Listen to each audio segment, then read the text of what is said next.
बच्चों, जैसे कि आप लोग यहाँ पे देख सकते हैं, हमने एक रोड मैप बनाया हुआ है। ये रोड मैप का जो सेंटर पॉइंट है, जो सेंटर ऑफ अट्रैक्शन है, वो चार्ज है। मैं आपको यहाँ पे ये बताना चाह रहा हूँ कि +2 की 90% फिजिक्स जो है वो चार्ज से रिलेटेड है। अगर मान लो charge in the state of rest होता है तो आप देख सकते हो उस चीज़ को हम बोलते हैं इलेक्ट्रोस्टैटिक्स। प्रॉपर्टीज सारी के सारी चार्ज की जो होंगी, जो हम लोग पढ़ेंगे, जबकि charge in the state of rest होगा, तो सारी की सारी जो प्रॉपर्टीज़ की जो हम पढ़ाई करेंगे उस चीज़ को हम बोलते हैं इलेक्ट्रोस्टैटिक्स। इलेक्ट्रोस्टैटिक्स का मतलब ये होता है कि charge in the state of rest की स्टडी, राइट। इसी तरीके से जब charge in the state of motion होगा तब एक्चुअली उस स्टडी को हम इलेक्ट्रोडायनेमिक्स कहते हैं। इलेक्ट्रोडायनेमिक्स एक्चुअली फर्दर दो पार्ट्स में डिवाइडेड है। पहला पार्ट वो जिस पार्ट में वेलोसिटी कांस्टेंट होती है। जब चार्ज की वेलोसिटी कांस्टेंट होती है और अगर चार्ज किसी कंडक्टर में फ्लो करता है, वो कंडक्टर सॉलिड या लिक्विड हो सकता है। और गैसेस में अगर हम बात करें तो बेसिकली जो है गैस अगर डिस्चार्ज होती है तो उसकी बात कर सकते हैं। तो अगर चार्ज फ्लो करता है किसी भी मीडियम में से सच दैट कि उसकी फ्लो वेलोसिटी, जैसे कि आप देख सकते हैं यहाँ पे कांस्टेंट है, वी कांस्टेंट का मतलब उस चार्ज की वेलोसिटी कांस्टेंट किसी मीडियम में, तो एक्चुअली वो एक चीज़ को प्रोड्यूस करता है, उस चीज़ को हम स्टेडी करंट बोलते हैं। या फिर सिंपली हम एक्चुअली उस करंट को डीसी करंट भी बोलते हैं, डायरेक्ट करंट। एक और भी चीज़ है कि अगर चार्ज की वेलोसिटी कांस्टेंट होगी तो आसपास जो इलेक्ट्रिक फील्ड और मैग्नेटिक फील्ड जो हम ऑब्जर्व करते हैं वो हमेशा कांस्टेंट होता है। लेकिन दूसरी तरफ हम ये देख सकते हैं कि अगर चार्ज की एक्सेलेरेशन ज़ीरो नहीं है, मतलब कुछ एक्सेलेरेशन है, तो हमारे यहाँ पे एक टॉपिक आ जाता है +2 की फिज़िक्स में। स्पेशली वो अलग से ही है। वो टॉपिक एक्चुअली जो आता है वो इलेक्ट्रोमैग्नेटिक इंडक्शन का एक पार्ट है, उसको हम एसी बोल देते हैं। अगर चार्ज के बच्चों एक्सेलेरेशन ज़ीरो नहीं है और अगर मान लो चार्ज की एक्सेलेरेशन जो है वैसी ही जैसे कि सिंपल हार्मोनिक मोशन में होती है, या फिर हम ऐसे कंसिडर कर सकते हैं कि चार्ज पार्टिकल अगर एसएचएम कर रहा है तो वैसा charge particle source of electromagnetic waves बन जाता है। वो लाइट जो हम देखते हैं वो एक इलेक्ट्रोमैग्नेटिक वेव है। सो उसकी एक्चुअली स्टडी हमारे +2 में है। उस चीज़ को हम ऑप्टिक्स बोलते हैं। And the thing is this कि अगर electric field with respect to time change होता है तो उसके साथ साथ मैग्नेटिक फील्ड भी with respect to time change होता है।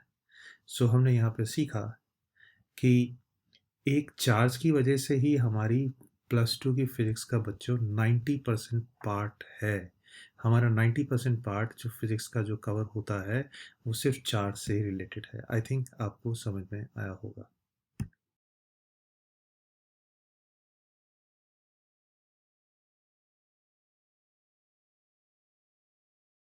हम लोग अब स्टार्ट करते हैं पढ़ना स्टार्टिंग से।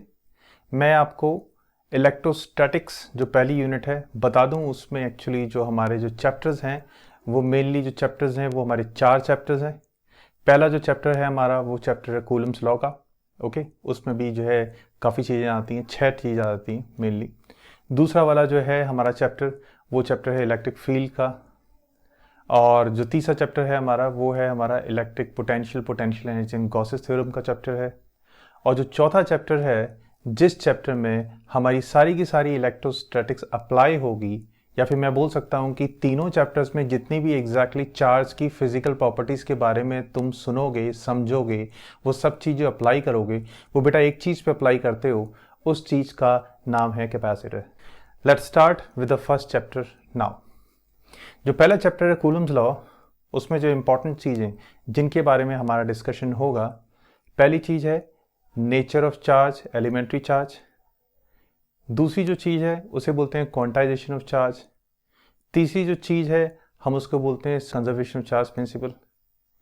जो चौथी चीज़ है हम उसे बोलते हैं टाइप्स ऑफ चार्जिंग किस तरीके की होती है। फिफ्थ चीज़ जो कि एक्चुअली हम देखेंगे वो है हमारा कूलम्स लॉ किसे कहते हैं। And six thing is nothing but superposition principle.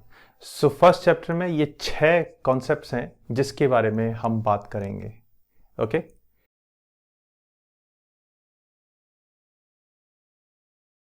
Electrostatics is a word which came from the two words, the combination of two words, and that is electro plus statics. What is electro? Electro basically means charge, and statics basically means study of an object in the state of rest. So here object is nothing but the charge. So definition of the electrostatics will be the study of an object, study of a charge in the state of rest is known as electrostatics.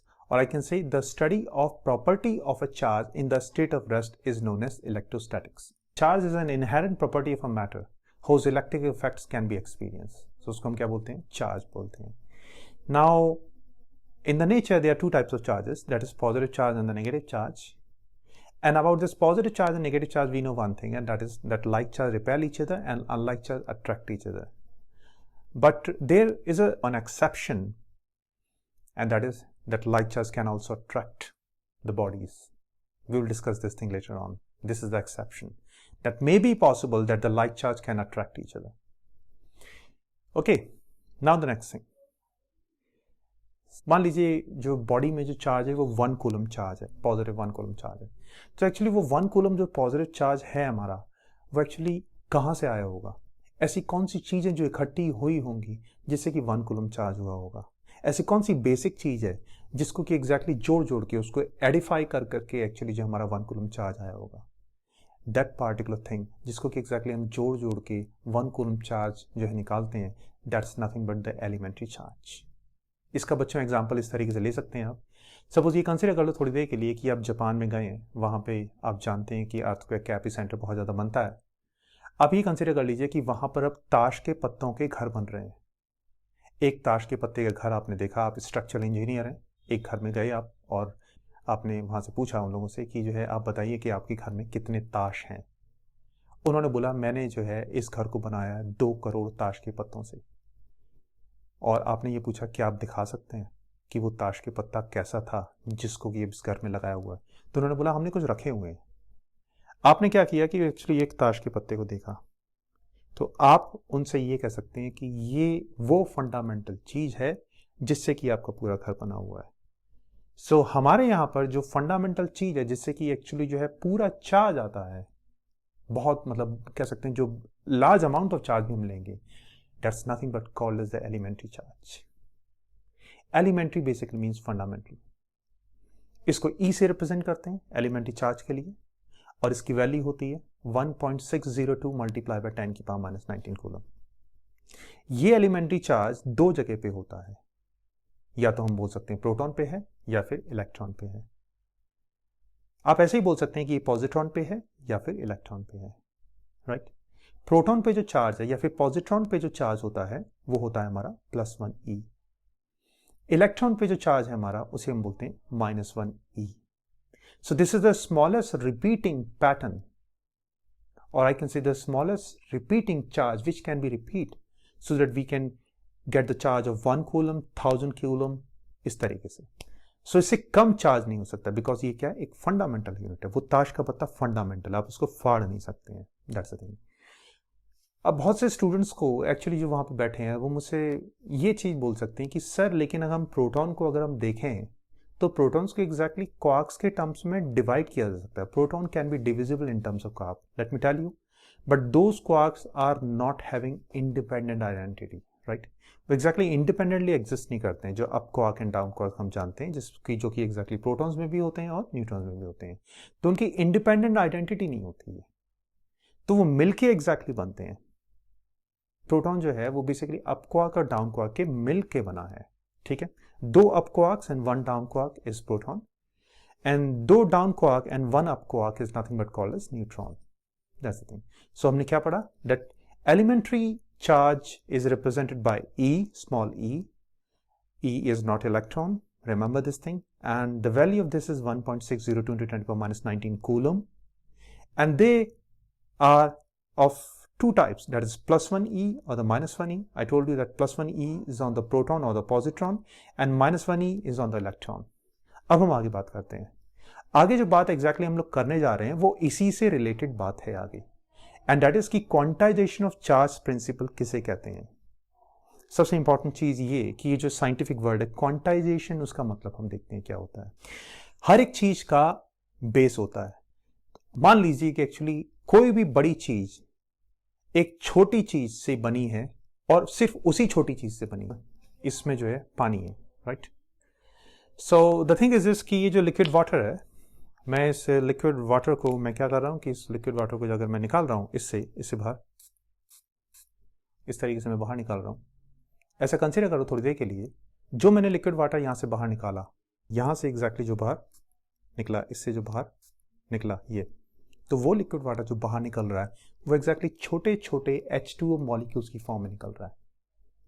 जो भी H2O या फिर जो भी exactly पानी है यहाँ पर, जितना भी एग्जैक्टली पानी है यहाँ पर, हम ये कह सकते हैं कि वो पानी छोटे छोटे मॉलिक्यूल से मिलके बना है। सो क्वांटाइजेशन का बेसिक मतलब है कि जितना ये पानी एक्चुअली आपको दिख रहा है यहाँ पर, वो पानी आप जो है H2O मॉलिक्यूल्स के टर्म्स में देखें, या फिर जितना भी पानी है exactly that's nothing but equal to 1 H2O molecule multiply by small n। So that is nothing but the quantization of H2O। मैं कह सकता हूँ जितना ज्यादा या जितना कम पानी है वो पानी किस पे डिपेंड है, एक H2O मॉलिक्यूल पे। उसको एग्जैक्टली रिपीट करते हैं तो हम जो है बोल सकते हैं कि महासागर का पानी बनेगा, या फिर एक्चुअली जो है हमारे ग्लास में जो पानी है उसका वो पानी बन सकता है। So that is quantization of charge principle. So quantization charge principle जो है उसकी जो है हम ये कह सकते हैं फॉर्मूला जो है that is Q is equal two plus minus NE, right. और इसकी डेफिनेशन इस तरीके से हो सकती है बच्चों, that the total charge on any given object is integral multiple of the charge on an electron और the charge on a proton. Clear. More thing जो तुम्हें एक्चुअली हमेशा याद रखनी है कि एक coulomb positive charge means 6.25 into 10 to power of 18 protons या पॉजिट्रॉन्स, और एक coulomb negative charge basically means 6.25 into 10 to power of 18 electrons. इस चीज को तुम लोग याद रखना। Clear. Now the next thing, एक चीज हम लोग पढ़ेंगे, केमिस्ट्री में भी आती है, कभी कभी फिजिक्स में भी आ जाती है, एंड दैट इज कि 1 मोल ऑफ इलेक्ट्रॉन्स या फिर 1 मोल ऑफ प्रोटॉन्स कितने चार्ज के बराबर होता है। 1 मोल का हम मतलब जानते हैं, that is entity Avogadro number. 1 mole of electrons basically means क्या होगा, याद रखना 96,485 coulombs negative charge, minus 96,485 coulomb negative charge. इसी तरीके से 1 मोल ऑफ प्रोटॉन्स का एग्जैक्टली मतलब क्या होता है, 96,485 coulomb of positive charge. That's nothing but the positive charge, right. And you can find out कि ये 96,485 कूलम किस तरीके से आया। We are having small n, जैसे हमने Q equal plus minus n ही बोला, so we are having small n equal to 1 mole 6.023 into 10 to power 23। अगर मैं इस चीज के लिए एलिमेंट्री चार्ज से मल्टीप्लाई करता हूं, that is 1.602 into 10 to power minus 19 coulomb, then I will have the 96,485 coulomb of positive charge or the negative charge. So that's nothing but something about the quantization of charge principle.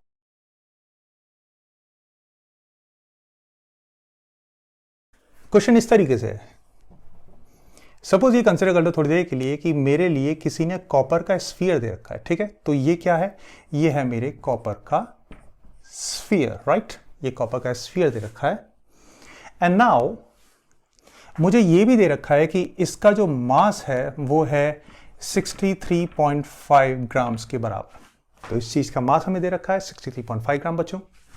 Now the thing is this कि actually हमसे ये पूछा गया है कि इसमें total number of electrons या फिर प्रोटॉन कितने हैं। सो एग्जैक्टली इस n का मतलब क्या है, टोटल नंबर ऑफ इलेक्ट्रॉन्स या फिर प्रोटॉन्स कितने हैं, हमसे पूछा गया है। हम शुरू करते हैं। वेल कॉपर के बारे में बच्चों हम सब लोग चीज जानते हैं, Cu अगर कॉपर है, नीचे 29 लिखते हैं, ऊपर 63.5 लिखते हैं। ये हो गया हमारा एटॉमिक नंबर, और एग्जैक्टली जो ऊपर लिखा है वो क्या हो गया, मास नंबर हो गया है। हम लोग मोल कॉन्सेप्ट जानते हैं, ठीक है। और वही एग्जैक्टली इंफॉर्मेशन की हेल्प से हम ये बोल सकते हैं कि 63.5 gram of copper basically means जो है वो है, हमने यहाँ पर 1 मोल ऑफ, ध्यान सुनना, वो इसका मतलब है कि हमने एक्चुअली 1 मोल ऑफ, ऐसे लिख देते हैं इसे, Cu मतलब कुप्रम, 1 मोल ऑफ कॉपर हमने ले रखा है। क्लियर है। Now the thing is this कि अब हम ये देखते हैं कि एक कॉपर में कितने प्रोटॉन्स होते हैं। 1 कॉपर कंटेन्स, देखो नीचे क्या है, एटॉमिक नंबर। तो एटॉमिक नंबर का बेसिकली मतलब क्या होता है, number of protons. So 1 copper contains, मैं ऐसे लिख सकता हूं 29 प्रोटॉन्स, और इसी तरीके से एग्जैक्टली मैं लिख सकता हूं कि 29 इलेक्ट्रॉन्स, राइट। अनटिल अनलेस ये गिवन नहीं है कि चार्ज है, हम ये कंसिडर करते हैं कि हमारा जो एटम है या फिर कोई भी सिस्टम है वो क्या है, इलेक्ट्रिकली न्यूट्रल है। समझ में आ रही है बात। And now the thing is this, अगर इलेक्ट्रिकली न्यूट्रल है तो मतलब ये इसके बराबर है, तुम्हें दिख ही रहा है, तो टोटल चार्ज क्या हो जाएगा, 0 हो जाएगा। अब एक कॉपर में 29 प्रोटॉन्स हैं, राइट। सो मैं ये कह सकता हूं, एक और चीज लिख सकता हूं इसके बारे में, और इसको ऐसे कर सकता हूं कि 1 कॉपर कंटेन्स, राइट, ऐसे लिख सकते हैं 29 इंटू 1e, या फिर एग्जैक्टली मैं लिख सकता हूं 29 इंटू -1e। ये तुम्हें समझ में आ रहा होगा। 29 इंटू 1e का बेसिकली मतलब ये है कि हमने क्या किया, यहां पर क्वांटाइजेशन और पॉजिटिव चार्ज किया एक एटम पे। एक कॉपर के एटम पे एक्चुअली कितने नंबर ऑफ प्रोटॉन्स हैं, 29 है। टोटल चार्ज कुछ आएगा, लेकिन वो टोटल चार्ज को एग्जैक्टली मैंने थोड़ी देर पहले क्या बोला आपको, उस टोटल चार्ज को हमें in terms of the elementary charge देखना है। तो टोटल पॉजिटिव चार्ज जो भी आया उसको हम in terms of elementary charge हम ऐसे देख सकते हैं। तो ये हमने एक्चुअली क्वांटाइजेशन ऑफ कॉपर का पॉजिटिव चार्ज कर दिया, कॉपर एटम का पॉजिटिव चार्ज कर दिया। इसी तरह से हमने यहां पे क्वांटाइजेशन ऑफ एक कॉपर एटम में नेगेटिव चार्ज का एग्जैक्टली क्वांटाइजेशन कर दिया। मैं फिर दोबारा बोल रहा हूं, ध्यान से सुनना बात के लिए, बड़ी इंटरेस्टिंग है। एक कॉपर एटम में पॉजिटिव चार्ज का क्वांटाइजेशन मतलब एक कॉपर एटम में जो भी चार्ज है पॉजिटिव, हम उसको इनटू मतलब एलिमेंट्री चार्ज पॉजिटिव मतलब +1e इंटू 29 ऐसे होगा, ठीक है। ये रिपीट होगा। इसी तरह से एक कॉपर एटम में जो टोटल नेगेटिव चार्ज है, हम उस नेगेटिव चार्ज को इन terms of fundamental actually charge देख रहे हैं। नेगेटिव चार्ज का फंडामेंटल क्या होता है, -e। पॉजिटिव चार्ज का फंडामेंटल क्या होता है, +e। तो 29 टू -e होगा, ठीक है। अब एक कॉपर एटम में इतना है तो 63.5 में थोड़ी सी केमिस्ट्री लग रही है यहां पे। सो 63.5 ग्राम ऑफ कॉपर एटम में हम देखें तो कितने हो जाएंगे, 1 मोल कॉपर एटम है, एक कॉपर एटम में इतना, तो लॉजिकल बात है कि हम ये लिख सकते हैं कि 29 मोल ऑफ इलेक्ट्रॉन्स, और फिर मैं बोल सकता हूं E+ का बेसिकली मतलब बच्चों प्रोटॉन है, ठीक है। एक कॉपर एटम में 29 प्रोटॉन्स, या फिर एक कॉपर एटम में 29 क्या, इलेक्ट्रॉन्स। सो इसी तरीके से अगर हम 1 मोल ऑफ कॉपर एटम की बात करेंगे तो exactly 1 mole of copper atom मतलब 6.023 इंटू 23 कॉपर एटम, और एक कॉपर एटम में एग्जैक्टली कितने प्रोटॉन्स, 29। तो ऐसे करेंगे। सो आई होप आपको एक्चुअली समझ में आया होगा। सो 29 multiply by 1 mole of electrons, या फिर 29 multiply by 1 mole of protons positive charge is nothing but n। So therefore यहां पे एक्चुअली अगर n देखें हम, सो ये हो जाएगा 29 मल्टीप्लाई बाय 6.023 इंटू 20⁻23, राइट। एक बात और भी याद रखना, खैर वो बाद में कर लेंगे। सो दैट्स द थिंग, ये एक्चुअली आपका आंसर हो गया कि हमारे पास में अगर इतना कॉपर दे रखा है, इसका बेसिकली मतलब है कि हमारे पास में इसके अंदर इतने ही एक्चुअली इलेक्ट्रॉन्स होंगे और इतने ही प्रोटॉन्स होंगे। रीजन बीइंग इज बच्चों ये क्या है, न्यूट्रल है। बच्चों एक और एग्जाम्पल हम कंसिडर करते हैं क्वांटाइजेशन ऑफ चार्ज का। सपोज कंसिडर करो थोड़ी देर के लिए कि ये एक हमारे पास में कंटेनर है, राइट, और ऐसा मान लो थोड़ी देर के लिए कि इसमें सिर्फ और सिर्फ वाटर है। क्लियर। इसमें जो वाटर है हमारा, ऐसा कंसिडर कर लेते हैं कि यहाँ पर जो है, जो हमारा वाटर है, that is approximately 36 gram. So we are having 36 gram of water, right? तो हमें एक्चुअली ये देखना है अब कि टोटल चार्ज कितना आएगा। अब इस क्वेश्चन, ये थोड़ा सा क्वेश्चन अलग है, हम बताने कि टोटल चार्ज क्या होगा, पॉजिटिव या नेगेटिव, एक्चुअली टोटल चार्ज किसके बराबर होगा, ये हमें देखना है, राइट। सो अब एक स्टूडेंट सोचेगा कि हम कैसे देखेंगे, क्यों, यहाँ पे तो सिर्फ पानी का जो है मास ही दे रखा है। देखो अगर पानी का मास दे रखा है तो तुम एक्चुअली ये निकाल सकते हो कि कितने नंबर ऑफ वाटर मॉलिक्यूल्स हैं आपके, ठीक है। I repeat one more time, अगर पानी का एक्चुअली मास दे रखा है तो हम ये निकाल सकते हैं कितने नंबर ऑफ वाटर मॉलिक्यूल्स। शुरू करते हैं, कैसे होगा ये क्वेश्चन। देखो 1 मोल ऑफ वाटर का एक्चुअली मतलब होता है, आप सब जानते होंगे, 18 ग्राम्स। सो देयरफॉर जो हमें वाटर गिवन है, जो एक्चुअली बच्चों वाटर गिवन है हमारे लिए, वो एग्जैक्टली 2 मोल के बराबर हो गया, ठीक है। सो 2 मोल का एक्चुअली मतलब क्या होगा, अब 2 मोल का मैं यहां पे लिख देता हूं मतलब, राइट। 2 मोल ऑफ वाटर का बेसिकली मतलब हो जाएगा, 2 मोल ऑफ वाटर का बेसिकली मतलब हो जाएगा कि 2 multiply by 6.023 multiply by 10⁻23 of H2O of H2O molecule हमारे पास में है। क्लियर है? हमारे पास इतने H2O मॉलिक्यूल्स हैं। अब आप खुद सोचिए एक बात के लिए, ठीक है, वो ये कि अब हमें एक तो चीज पता चल गई कि एक्चुअली कितने नंबर ऑफ H2O मॉलिक्यूल्स हैं, और हमें क्या निकालना है? हमें निकालना है टोटल वाटर में या फिर इतने वाटर में कितना चार्ज होगा। सो हम सबसे पहले एक्चुअली क्या देखें? हम सबसे पहले ये देखें कि एक H2O मॉलिक्यूल में कितना चार्ज होगा। उसके बाद में फिर उस एक H2O मॉलिक्यूल को कितने नंबर से मल्टीप्लाई करें? इतने से, क्योंकि इतने H2O मॉलिक्यूल्स हैं हमारे पास। शुरू करते हैं। नाउ थिंक इज दिस कि वन H2O मॉलिक्यूल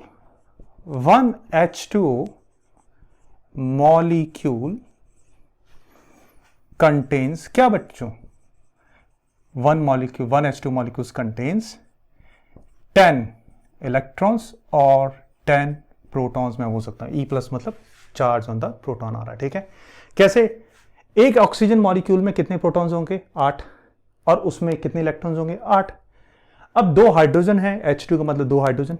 अब दोनों हाइड्रोजन में एग्जैक्टली कितने इलेक्ट्रॉन्स होंगे? 2, और प्रोटॉन्स कितने होंगे? 2। तो ऑब्वियस सी बात है 8 + 2 10 हो गए प्रोटॉन या इलेक्ट्रॉन। ये प्रोटॉन और इलेक्ट्रॉन 10 एक्चुअली एक H2O मॉलिक्यूल में थे, ठीक है। समझ में आ रही बात? अब एक H2O मॉलिक्यूल में 10 इलेक्ट्रॉन है या फिर 10 प्रोटॉन है, तो मैं ऐसे नहीं कर सकता हूं कि चार्ज ऑन 1 H2O ब्रैकेट में लिख देता हूं मॉलिक्यूल। बच्चों एक H2O मॉलिक्यूल पे चार्ज कितना हो जाएगा?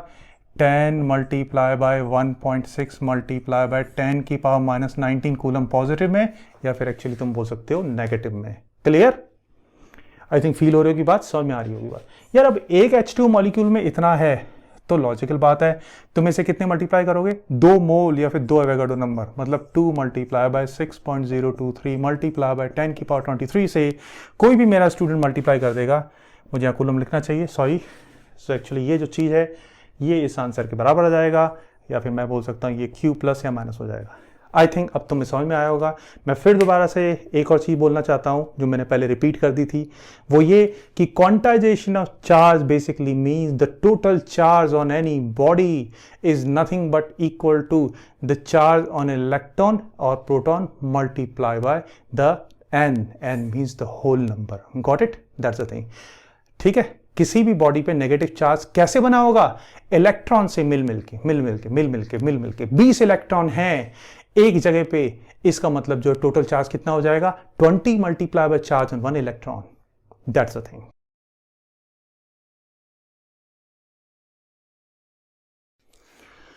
आगे का जो कॉन्सेप्ट है उस कॉन्सेप्ट को हम बोलते हैं concept of conservation of charge. लिख लो, कंजर्वेशन ऑफ चार्ज।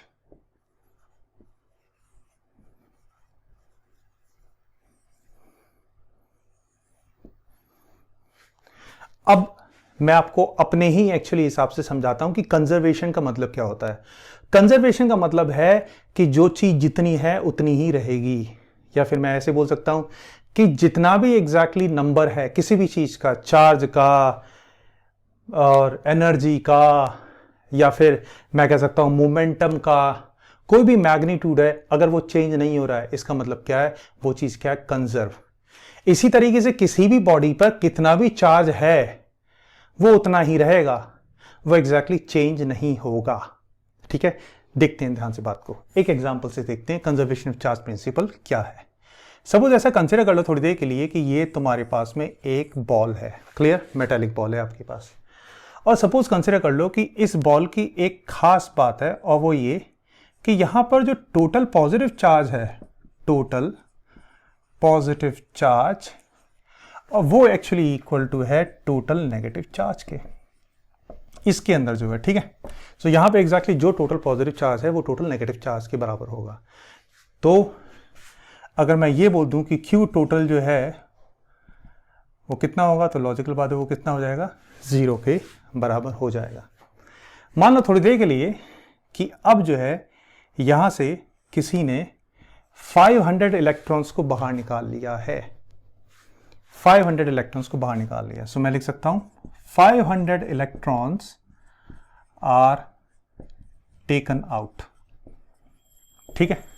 जब 500 इलेक्ट्रॉन्स को हमने बाहर निकाल दिया, सपोज ये कंसिडर कर लेते हैं कि ये जो है ये आपके सारे मिला के 500 इलेक्ट्रॉन्स हैं, ठीक है। तो यहाँ पे देख लेते हैं अब चार्ज कितना है। यहाँ पे जो चार्ज है वो कुछ नेगेटिव आएगा, वो कैसे हो जाएगा, 500 मल्टीप्लाई बाय -1 चार्ज हो गया। अगर हमने एक्चुअली यहाँ पर टोटल चार्ज 0 माना था और अगर 500 इलेक्ट्रॉन्स एक्चुअली यहाँ पे जो है हमने निकाल लिए जो कि इतना चार्ज आ रहा है, तो लॉजिकल बात है कि अब एक्चुअली रिमेनिंग जो चार्ज है, अब जो चार्ज रिमेनिंग होगा बच्चों, जब इलेक्ट्रॉन निकाल लिए तो ऑब्वियस बात है यहाँ पे इलेक्ट्रॉन्स की कमी हो गई। तो यहाँ पर एक्चुअली जो चार्ज आएगा हमारा, वो सपोज ये कंसिडर कर लो, वो आ जाएगा 500 प्रोटॉन्स के ऊपर जो चार्ज होगा वो उस तरीके से आ जाएगा।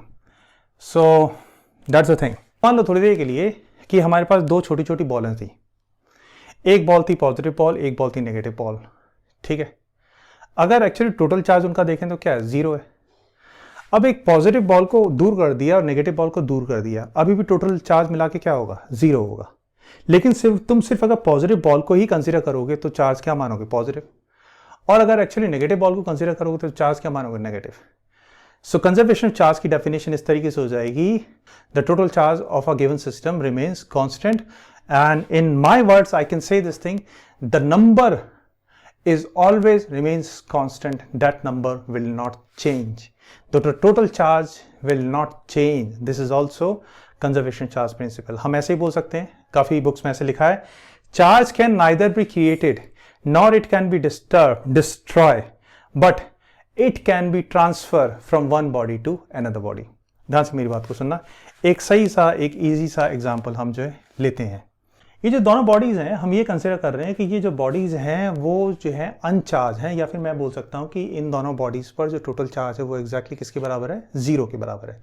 0 का मतलब ये नहीं होता यार कि टोटल चार्ज है ही नहीं। 0 का मतलब ये होता है कि जितना अमाउंट ऑफ पॉजिटिव चार्ज होगा उतना ही अमाउंट ऑफ नेगेटिव चार्ज हमारा होगा। अब अमाउंट ऑफ पॉजिटिव चार्ज और amount of negative charge basically जो है, जो अमाउंट है, किसका अमाउंट है, हम बोल सकते हैं प्रोटॉन्स। प्रोटॉन पर एक्चुअली जो चार्ज है और जो इलेक्ट्रॉन पे चार्ज है वो मैग्नीट्यूड वाइज क्या है, चार्ज सेम है।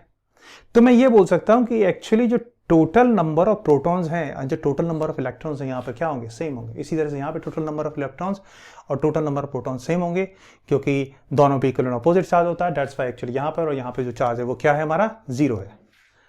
Now the thing is this कि अगर हम ये कंसिडर कर लेते हैं कि एक्चुअली यहाँ से मैंने 10 इलेक्ट्रॉन्स को मैं यहाँ पे लेके गया, ओके। अगर मैं यहाँ से 10 इलेक्ट्रॉन्स को यहाँ पे लेके गया, इसका बेसिकली मतलब ये हो गया कि यहाँ पर जो है एक्सेस जो हो गए वो 10 प्रोटॉन्स हो गए, और वहाँ पे क्योंकि एक्चुअली कोई चार्ज नहीं है, टोटल चार्ज 0 है, तो एक्सेस एक्चुअली जो चार्ज आया, जो वो चार्ज आया वो एक्चुअली किसकी वजह से है, इलेक्ट्रॉन की वजह से है। तो यहाँ पर जो 10 एक्सेस इलेक्ट्रॉन हो गए। सो मैं बोल सकता हूँ कि यहाँ पर जो चार्ज होगा वो हो जाएगा 10 × +1e, और एग्जैक्टली यहाँ पे जो चार्ज हो जाएगा वो हो जाएगा 10 × -e। अगर हम अभी भी एक्चुअली टोटल सिस्टम का चार्ज देखें तो क्या है, 0 है। तो हमारी डेफिनेशन एक्चुअली हमारी यहाँ पर काम आ गई। डेफिनेशन क्या है कि यहाँ पर जितना भी चार्ज है और यहाँ पे तो पहले जो चार्ज था, मतलब दोनों पे मिला के जो चार्ज है वो 0 था, right. So simply I can say this thing कि पहले भी चार्ज 0 था, फाइनल भी चार्ज 0 है। That's why I can say the charge is conserve. बच्चों, कंजर्वेशन ऑफ चार्ज प्रिंसिपल का एक बहुत अच्छा एग्जाम्पल है, जिस एग्जाम्पल को हम लोग बोलते हैं pair production and charge annihilation. इस एग्जाम्पल में हम लोग क्या करते हैं कि एक मैटर लेते हैं, दूसरा एंटी मैटर लेते हैं। मैटर और एंटी मैटर क्या होता है, मैटर और एंटी मैटर है दो ऑब्जेक्ट्स जिनका की मास सेम हो, बट वो दोनों ऑब्जेक्ट्स का चार्ज इक्वल एंड अपोजिट हो। सो इलेक्ट्रॉन जो है हमारा, उसका जो एंटी मैटर होता है हम उसे बोलते हैं पॉजिट्रॉन। पॉजिट्रॉन और इलेक्ट्रॉन जब एक्चुअली मिल जाते हैं तो वो एक्चुअली ख़त्म हो जाते हैं। ख़त्म होने का मतलब है कि उनकी आइडेंटिटी एक्चुअली जो है वो ख़त्म हो जाती है। +1e0 एंड -1e0 ये जो हैं ये पॉजिट्रॉन और इलेक्ट्रॉन होंगे, ठीक है, समझ में आ रही बात। सो जब वो मिल जाएंगे उनकी आइडेंटिटी ख़त्म हो जाएगी, तो तुम बोलोगे जब वो मिल गए उनका मास ख़त्म हो गया और वो दिख ही नहीं रहे, तो एक्चुअली वो गए कहाँ, एक्चुअली वो जो है कन्वर्ट हो जाते हैं इन द फॉर्म ऑफ एनर्जी। तो ये जो चीज़ है दैट इज़ हमारे इलेक्ट्रॉन का और पॉजिट्रॉन का मिलना, that is called as charge annihilation, ठीक है। ऐसा कंसिडर कर लो थोड़ी देर के लिए, मान लो थोड़ी देर के लिए कि इलेक्ट्रॉन आ रहा है, हम ये इलेक्ट्रॉन का वेव नेचर मतलब de Broglie wave nature consider कर रहे हैं कि ये वेव इलेक्ट्रॉन की, इलेक्ट्रॉन मतलब -1e0, और इसी तरीके से मान लो कि जो पॉजिट्रॉन है वो इस तरीके से आ रहा है, ठीक है। मैं ऐसे कह सकता हूँ ऐसे आ रहा है, लेकिन एक्चुअली उसका वेव नेचर ऐसे दिखाते हैं, और ऐसे आ रहा है तो एक्चुअली इसका वेव नेचर इस तरीके से दिखाते हैं। तो एक्चुअली ये जो चीज़ है, ये पाथ है, ठीक है, किसका है, पॉजिट्रॉन का। सो यहाँ पे मैं एक चीज़ लिख लेता हूँ, तुम भी याद रखना, इलेक्ट्रॉन एंड ई प्लस मतलब है positron, right, are anti matter to each other. और जैसे कि मैंने अभी तुम्हें बताया, are anti matter to each other. Anti matter का मतलब उनका मास क्या है, सेम है, but the thing is this कि दोनों पे चार्ज इक्वल एंड अपोजिट होगा। तो यहाँ पे जाके एक्चुअली जब वो मिल गए तो उनका मास खत्म हो गया, और जो मास है वो एक्चुअली एनर्जी में सपोज कन्वर्ट हो गया, राइट। सो एनर्जी एक्चुअली जो है जिसमें कन्वर्ट हो गया वो है इन टर्म्स ऑफ रेडिएशन। और वो जो एनर्जी एग्जैक्टली जो होगी, जो हम चेक कर सकते हैं, वो एनर्जी होगी गामा रेडिएशन की। तो मेरे कहने का मतलब ये है कि एक पॉजिट्रॉन और एक इलेक्ट्रॉन जब मिल जाएगा तो फाइनली एक्चुअली मिलने के बाद में वो जो चीज़ बनाएंगे वो चीज़ होगी गामा रेडिएशन, ठीक है। अब आप बोल सकते हैं कि जितनी भी एक्चुअली एनर्जी थी इसकी और इसकी इन टर्म्स ऑफ मास और काइनेटिक एनर्जी, क्या वो एक्चुअली एनर्जी हमें in terms of gamma radiation की एनर्जी जो कि आपने इस फॉर्म में लिखी है वैसे मिल देगी? यस, दैट्स द थिंग, ठीक है। सो मान लो थोड़ी देर के लिए यहाँ पे इसकी स्पीड कुछ थी और इसकी स्पीड, दोनों की स्पीड सेम थी। सो टोटल एनर्जी एग्जैक्टली इन दोनों की जो है ऐसा लिख देते हैं, टोटल एनर्जी बिफोर एनिहिलेट मतलब मिलना, वो कितनी हो जाएगी, इन दोनों की काइनेटिक एनर्जी मान लेते हैं 2 × k × E है, एक ही काइनेटिक एनर्जी ke है, plus of 2m × E × c²। m इसका मास हो सकता है, इसका मास, दोनों का मास सेम है, and that will be actually equal to h nu, ठीक है। एक तो ये conservation of mass energy formula है, एक ये कंजर्व होता है। दूसरा आप एक्चुअली इस चीज़ को देख सकते हैं यहाँ पर कि यहाँ पर भी जो है चार्ज कंजर्व है। टोटल चार्ज बेटा बिफोर एनिहिलेशन क्या है, 0, +1 E0 को अगर हम -1 E0 या फिर एक्चुअली एक पॉजिटिव चार्ज को, एक एलिमेंट्री पॉजिटिव चार्ज और एक एलिमेंट्री नेगेटिव चार्ज को अगर हम जोड़ेंगे तो टोटल चार्ज क्या है, 0 आएगा। तो एक्चुअली यहाँ पे भी एक्चुअली टोटल चार्ज क्या आ गया हमारा, 0 के बराबर आ गया। सो इस पार्टिकुलर चीज को जो है बोलते हैं चार्ज एनिहिलेशन, क्लियर है। अब इससे एक्चुअली जो उल्टा है हम उसे बोलते हैं पेयर प्रोडक्शन।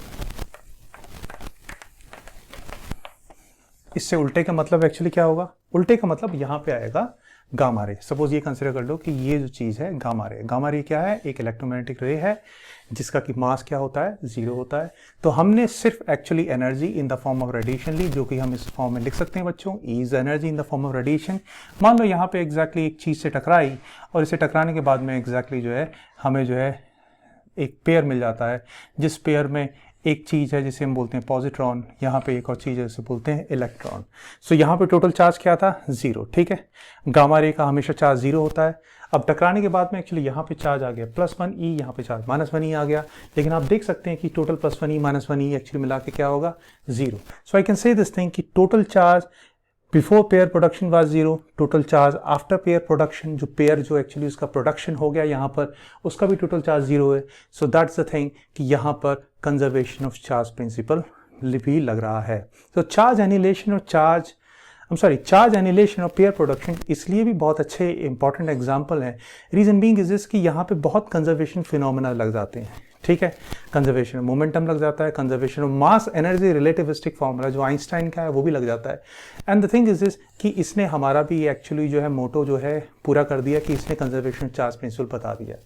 एक और मैं एक्चुअली इंफॉर्मेशन या फिर मैं एक नॉलेज वाली चीज़ आपको देना चाहता हूँ, और वो ये कि एक्चुअली ये जो आपको जो इन टर्म्स ऑफ मैं कह सकता हूँ कि वेव यहाँ पर एक्चुअली जो वेव ये सब चीज़ दिख रही है, ये चीज़ को रियली मैथमेटिकली जो है प्रूव करना या फिर एग्जैक्टली इसको जो है अच्छे से जस्टिफाई करना मैथमेटिक्स के पॉइंट ऑफ व्यू से, ये रियली बड़ा टफ था। तो इस चीज़ को एक्चुअली ईजिली इस फॉर्म को एक्चुअली ये जो मतलब फिगर है या फिर इस डायग्राम को जो हम बोलते हैं फाइनमैन डायग्राम, ये फाइनमैन डायग्राम एक फिजिसिस्ट थे जिनका नाम था रिचर्ड फिलिप्स फीमेन, उन्होंने एक्चुअली जो बनाया। On the basis of this actually उनको और उनके साथ में जो फिजिसिस्ट थे उनको नोबेल प्राइज मिला था।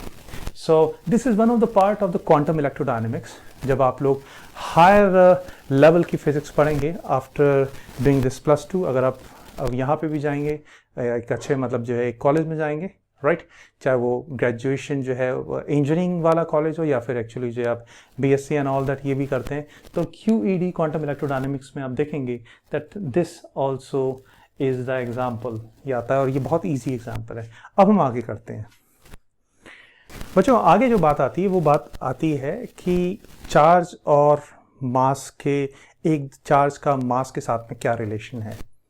आप इन सब चीज़ों को सुन लेना, मेरे लिखने से अच्छा है, यहाँ पे एक्चुअली रिप्रेजेंट भी हो जाएंगी। फर्स्ट ऑफ ऑल कि चार्ज जो है वो मास पे डिपेंड करता है, मास जो है वो चार्ज पर डिपेंड नहीं करता है। This is the most important thing.